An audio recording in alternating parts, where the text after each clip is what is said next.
جئنا للدعوة لله رب العالمين تطيب. أسعد قلوبا بالهداية والتقى، ونر طريقي كي أراه يطيب. طيب الحياة بسم الله الرحمن الرحيم. الحمد لله رب العالمين، والصلاة والسلام على أشرف الأنبياء والمرسلين نبينا محمد وعلى آله وصحبه أجمعين. Chers frères, chers sœurs, assalamu alaikum wa rahmatullah wa barakatuh, et bienvenue à tous et à toutes dans la continuité de ces cours où nous nous sommes arrêtés au dernier cours à décrire dans la description des trois catégories de tawhid, des trois catégories de l'unicité d'Allah. Et cela fait partie de ce hadith dans la parole du prophète alayhi salatu wassalam, que ad-din al-nasiha, que la religion est al-nasiha, c'est-à-dire la religion c'est la sincérité, et parmi cette sincérité, la première de celle-ci, la sincérité envers Allah, et cela implique le fait d'unifier Allah subhanahu wa ta'ala dans ces trois catégories de tawhid. C'est pour cela que le musulman, il se doit d'apprendre ses bases, car il va bâtir sur ses bases, sur cette croyance, tout le reste de sa religion. Donc si les fondements sont bons, le reste, bi'idhnillahi ta'ala, sera bon, et si les fondements sont corrompus, eh bien c'est une cause que le reste des œuvres soit corrompu, et le refuge est auprès d'Allah subhanahu wa ta'ala. Donc cette base, elle doit être connue et apprise par tous les musulmans. Et le fait de l'enseigner autour de soi, et le fait de l'enseigner à ses enfants, du grand bénéfice que cela contient. Et nous avons cité les trois catégories de tawhid au dernier cours, les trois catégories de l'unicité d'Allah subhanahu wa ta'ala. Et la première de celles-ci, c'est tawhid ar-rububiyyah, l'unicité d'Allah subhanahu wa ta'ala dans sa seigneurie. Et cela consiste à unifier Allah subhanahu wa ta'ala dans sa création. Allah, c'est le seul créateur, le seul administrateur, le seul à gérer cet univers. C'est lui le seul et unique pourvoyeur, c'est lui qui donne la vie et la mort subhanahu wa ta'ala. À lui appartient la souveraineté des cieux et de la terre. Mais cela ne suffit pas. Comme nous l'avons cité, cela ne suffit pas, car les polythéistes à l'époque du prophète alayhi salatu wassalam, le fait de reconnaître cela et de croire en cela, cela ne les a pas rendus musulmans, car ils associaient dans l'adoration. Comme Allah subhanahu wa ta'ala a fait référence à eux dans son humble livre, فَقَالَ سُبْحَانَهُ وَتَعَالَى وَلَئِنْ سَأَلْتَهُمْ مَنْ خَلَقَ السَّمَاوَاتِ وَالْأَرْضِ لَيَقُولُنَّ اللَّهُ. Si tu leur demandes qui a créé les cieux et la terre, donc ça fait partie de cette catégorie, cette première catégorie qui est l'unicité d'Allah dans la seigneurie. Ils diront certainement Allah, que c'est Allah subhanahu wa ta'ala qui l'a créé. Ils diront certes Allah, et malgré cela ne les a pas rendus croyants, ne les a pas rendus musulmans, ce qui prouve que il est important que la personne qui a médité sur la création et qui reconnaît que Allah subhanahu wa ta'ala c'est le seul et unique créateur, c'est le seul et unique gérant de cet univers, le seul pourvoyeur, cela incombe qu'il unifie Allah dans l'adoration, et cela est le deuxième type d'unicité, tawhid al-uluhiyyah, l'unicité d'Allah dans son adoration. Et c'est ce type de tawhid qu'il est important de corriger, d'apprendre et de corriger au sein de la communauté, car les messagers, ils ont été envoyés dans le but de corriger l'unicité d'Allah dans l'adoration. Et cela consiste à unifier Allah dans toutes les formes d'adoration, de lui vouer toutes les formes d'adoration. Et les messagers ont été envoyés dans le but de corriger la croyance des gens dans leur manquement et dans leur égarement à ce sujet. C'est pour cela qu'Allah subhanahu wa ta'ala a fait référence à cela dans son noble livre par sa parole, وَلَقَدْ بَعَثْنَا فِي كُلِّ أُمَّةٍ رَسُولًا أَنْ يَعْبُدُوا اللَّهَ وَاجْتَنِبُوا الطَّاغُوتَ. Nous avons envoyé dans chaque communauté un messager afin de leur ordonner d'adorer Allah, c'est-à-dire d'unifier Allah dans son adoration, et de s'écarter du tarout, al-shirk, de tout ce qui est adoré en dehors d'Allah. Et c'est ce pourquoi les créatures ont été créées. Allah subhanahu wa ta'ala, il dit وَمَا خَلَقْتُ الْجِنَّ وَالْإِنسِ إِلَّا لِيَعْبُدُونَ. Je n'ai créé les djinns et les hommes que pour qu'ils m'adorent. Et la plus grande défaillance, les plus grands manquements, les plus grands égarements dans la croyance des gens, même d'actualité, elle se trouve dans cette catégorie de tawhid, l'unicité d'Allah dans l'adoration, c'est-à-dire vouer toutes les formes d'adoration à Allah. Donc, ni une tombe, ni un messager, ni personne n'a le droit à l'adoration si ce n'est Allah seul et unique. Et le troisième type de tawhid que nous avons vu au cours passé, c'est l'unicité d'Allah dans ses noms et attributs. Tawhid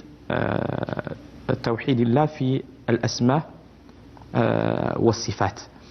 Et cela consiste à croire aux noms et attributs d'Allah comme Allah subhanahu wa ta'ala, il se l'est attribué à lui-même, et ainsi que le prophète alayhi salatu wa salam, le messager d'Allah, lui a attribué. Et que le messager d'Allah lui a attribué. Et bien évidemment, cela est obligatoire aux croyants de croire au nom et attributs d'Allah comme il se l'est attribué à lui-même subhanahu wa ta'ala, ainsi que le messager d'Allah, Muhammad alayhi salatu wa salam, lui a attribué, et cela sans dénaturation, sans annulation, sans question sur le comment et sans représentation. Allah subhanahu wa ta'ala, il dit Laysa kamithlihi shay wa huwa as-sami'ul basir. Il n'y a rien qui lui ressemble et il est l'audient, le clairvoyant. Et ces trois catégories de tawhid, ils ont été mentionnés de manière claire dans un verset du Coran, fi surati Maryam, dans le verset 65. Allah subhanahu wa ta'ala, il dit Rabbus samawati wal ard wa ma baynahuma fa'budhu wastabir li'ibadati hal ta'lamu lahu samiyya. Il est le Seigneur, maître des cieux et de la terre, et de ceux qu'il y a entre eux. Adore-le et aie de l'endurance dans son adoration. Lui connais-tu un semblable? Dans ce verset, on a les trois catégories d'unicité que nous avons citées. Le premier, Tawhid ar-Rububiyyah, l'unicité d'Allah dans la Seigneurie. Et cela est compris dans la partie du verset Rabbus samawati wal ardi wa ma baynahuma. Il est le Seigneur, maître des cieux et de la terre et de ceux qu'il y a entre eux. Donc ça concerne l'unicité d'Allah dans sa Seigneurie. Le deuxième type, l'unicité d'Allah dans l'adoration, il est contenu dans la partie du verset Fa'budhu wastabir li'ibadati. Adore-le et aie de l'endurance dans son adoration. Cela concerne l'unicité d'Allah dans l'adoration. Et la troisième catégorie, l'unicité d'Allah dans ses noms et attributs, est contenue dans la partie du verset Hal ta'lamu lahu samiyya. Lui connais-tu un semblable? Donc voilà les trois catégories d'unicité. Et la personne, elle acquiert le bonheur en fonction de sa mise en pratique de l'unicité d'Allah subhanahu wa ta'ala dans ces trois types d'unicité. Et la personne qui a basé sa religion sur cela, c'est une cause de bonheur pour lui. C'est une cause de bonheur pour lui dans sa vie d'ici-bas ainsi que dans l'au-delà. Car le bonheur de la personne, la cause du bonheur de la personne, c'est la croyance en Allah et l'unicité, le fait d'unifier Allah subhanahu wa ta'ala dans son adoration, dans sa seigneurie, dans ses noms et attributs, et l'accomplissement des œuvres pieuses. Par cela, la personne elle acquiert le bonheur dans sa vie d'ici-bas, ainsi que dans l'au-delà. Et cela est prouvé par la parole d'Allah subhanahu wa ta'ala. من عمل صالحا من ذكر أو أنثى وهو مؤمن فلنحيينه حياة طيبة ولنجزينهم أجرهم بأحسن ما كانوا يعملون. Allah subhanahu wa ta'ala il dit quiconque homme ou femme fait une bonne œuvre, tout en étant croyant, donc avec une croyance correcte, nous lui ferons vivre une bonne vie, et nous le récompenserons certainement en fonction des meilleurs de ses actions. Regardez le bénéfice d'une bonne croyance suivie d'œuvres pieuses. C'est la cause du bonheur pour la personne, car Allah subhanahu wa ta'ala il a dit man amila salihan, celui qui accomplit des bonnes actions. C'est pas l'amassement, le fait de courir après les richesses de ce bas monde qui sont cause de bonheur pour la personne. Non, ça peut contribuer au bonheur, mais si la base n'est pas présente, la personne ne trouvera pas bonheur. Le fait d'unifier Allah subhanahu wa ta'ala dans l'adoration, avoir une croyance correcte, et le fait d'accomplir des bonnes œuvres. Et bien évidemment, il est obligatoire que cette sincérité envers Allah, elle soit apparente et cachée.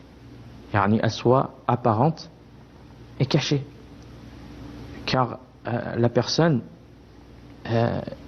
la place, le cœur, il a une place importante, comme nous avons pu le citer dans les cours passés.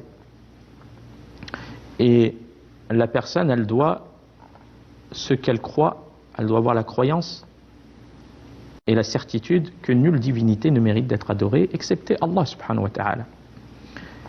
Et cela elle le prononce par la langue, mais elle a la croyance de cela par le cœur et elle met cela en pratique. À différent des hypocrites.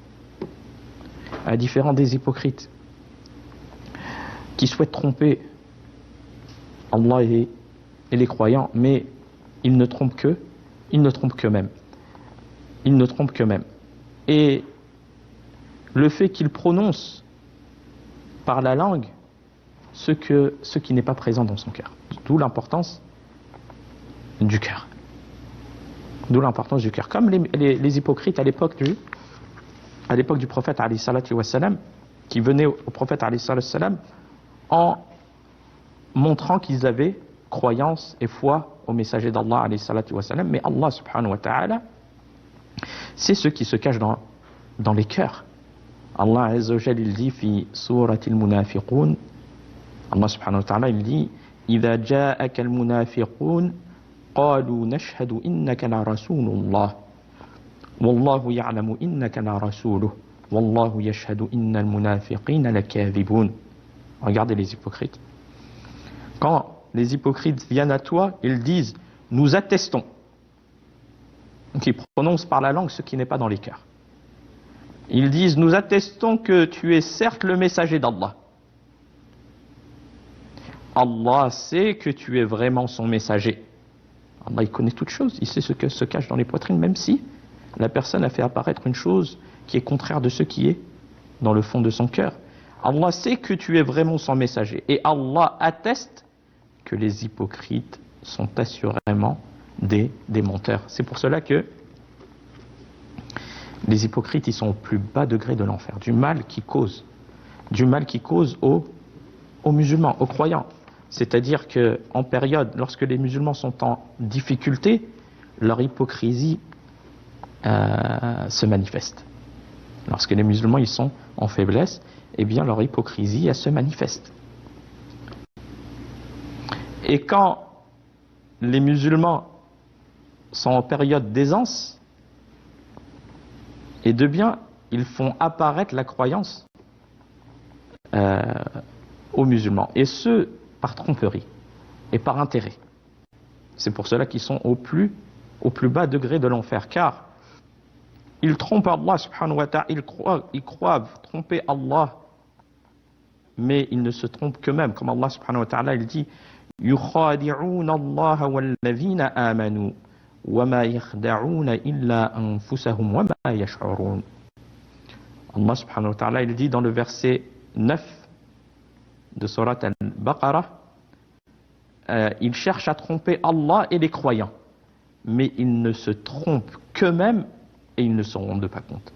Car au fond d'eux, ils ne croient pas. Mais ils font juste apparaître cela pour différents intérêts. C'est pour cela qu'ils sont au plus bas degré de l'enfer. Allah subhanahu wa ta'ala, il dit Innal munafiqina fi darkil asfali minan nar wa lan tajida lahum nasira. Les hypocrites sont certes au plus bas degré du feu et tu ne leur retrouveras jamais de secoureurs, et ce par cause de leur tromperie et du mal qu'ils causent. Donc, c'est pour cela qu'il est demandé aux croyants de mettre en pratique cet islam et cette sincérité envers Allah subhanahu wa ta'ala de manière cachée, tout comme de manière apparente, et appeler les gens à cette parole et à la compréhension de cette parole. Les musulmans sont dans le besoin de cela. Et les musulmans doivent s'unir sur cela, sur l'unicité d'Allah, sur le suivi du messager d'Allah, alayhi salatu wassalam. C'est pour cela que le prophète, alayhi salatu wassalam, il a dit dans un hadith, Man kana akhiru kalamihi la ilaha illallah dakhala al-jannah. Celui dont la dernière des paroles est il n'y a de divinité digne d'être adorée excepté Allah, entrera au paradis. Donc cela montre l'importance de cette parole. Puis par la suite, le prophète alayhi salatu wassalam a dit la sincérité envers son livre, c'est-à-dire envers le livre d'Allah qui est Al-Qur'an Al-Karim, et ce du fait que la personne elle doit croire de manière certaine que ce Coran est la parole d'Allah subhanahu wa ta'ala, et que Jibril alayhi salam l'a entendu d'Allah subhanahu wa ta'ala et l'a transmis au messager d'Allah Muhammad alayhi salatu wa salam, qu'il a transmis à sa communauté. Donc c'est la réelle parole d'Allah azza wa jal descendue, révélée au prophète Muhammad alayhi salatu wa salam, et non créée.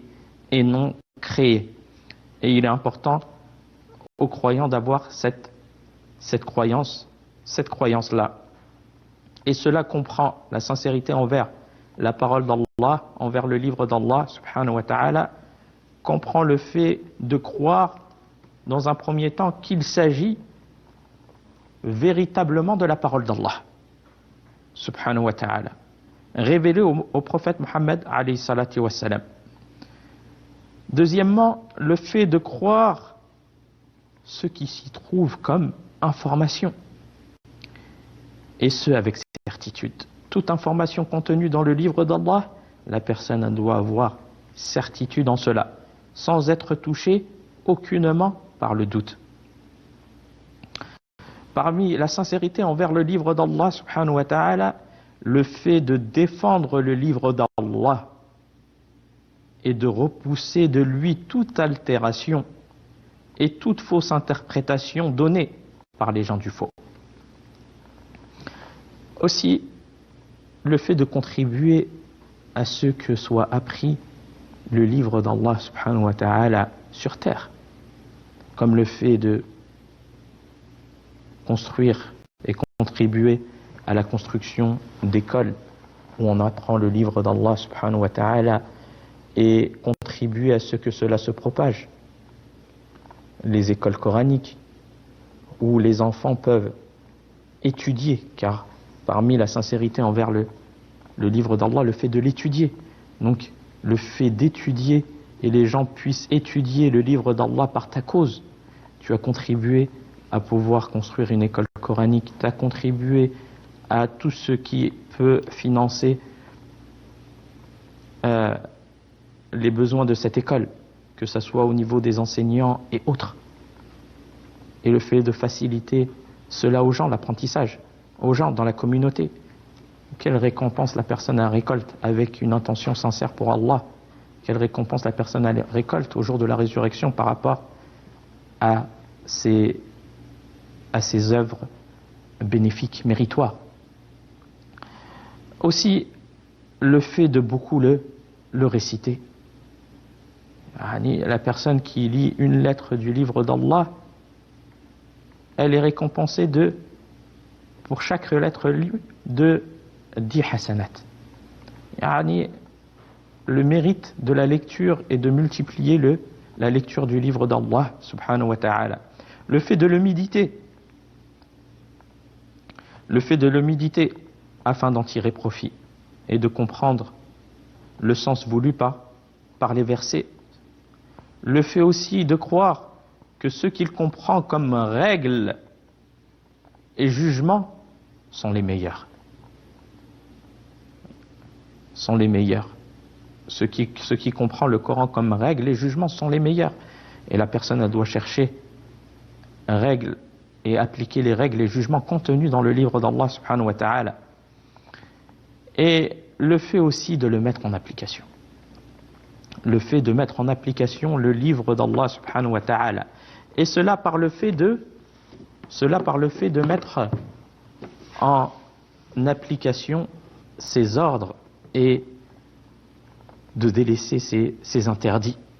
Allah subhanahu wa ta'ala dit et fait l'éloge de ceux qui lisent le livre d'Allah subhanahu wa ta'ala, mais aussi qui mettent en application ses règles et ses lois. Allah subhanahu wa ta'ala dit Innal ladhina yatluna kitab Allah wa aqamu as-salah wa anfaqu mimma razaqnahum sirran wa alaniyah yarjuna tijaratan lan tabur liyuwaffiyahum ujurahum wa yazidahum min fadlih innahu ghafurun shakur.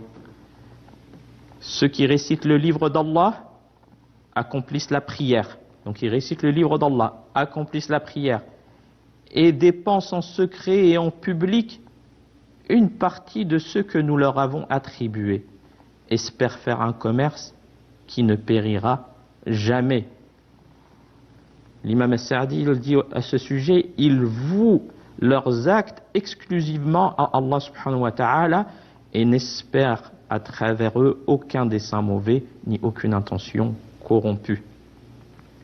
Afin qu'Allah les récompense pleinement et leur ajoute de sa grâce. Il les rétribuera pleinement pour leurs actes et en multipliera la récompense d'une manière qu'ils n'imaginent pas. Et il est pardonneur et reconnaissant. Il n'accepte le moindre œuvre. L'imam Al-Qurtubi il dit à ce sujet, il accepte la moindre œuvre sincère et accorde pour cela une récompense abondante. Donc les gens qui lisent, Allah subhanahu wa ta'ala, il a fait l'éloge des personnes qui lisent le livre d'Allah subhanahu wa ta'ala et qui mettent en pratique leurs règles et qui ne transgressent pas les lois et le fait qu'ils seront rétribués d'une récompense pleine, une énorme récompense, afin qu'Allah les récompense pleinement. Donc une immense récompense les attend auprès d'Allah subhanahu wa ta'ala. Donc on trouve par cela le mérite de la lecture du livre d'Allah subhanahu wa ta'ala chez le croyant, que le croyant recherche à guider par la lecture du livre d'Allah, ne serait-ce que peu, mais de manière continue. Et nous verrons que la récitation du Coran, elle est de deux sortes. Il y a un type une récitation qui consiste à la lecture du Coran et le fait de le psalmodier. Et Inch'Allah, nous introduirons cela au prochain cours. Wa fil khitam, hada wallahu a'lam, wa sallallahu ala nabiyyina Muhammad, wassalamu alaykum wa rahmatullah wa barakatuh. وللطريق كي أراه الحياة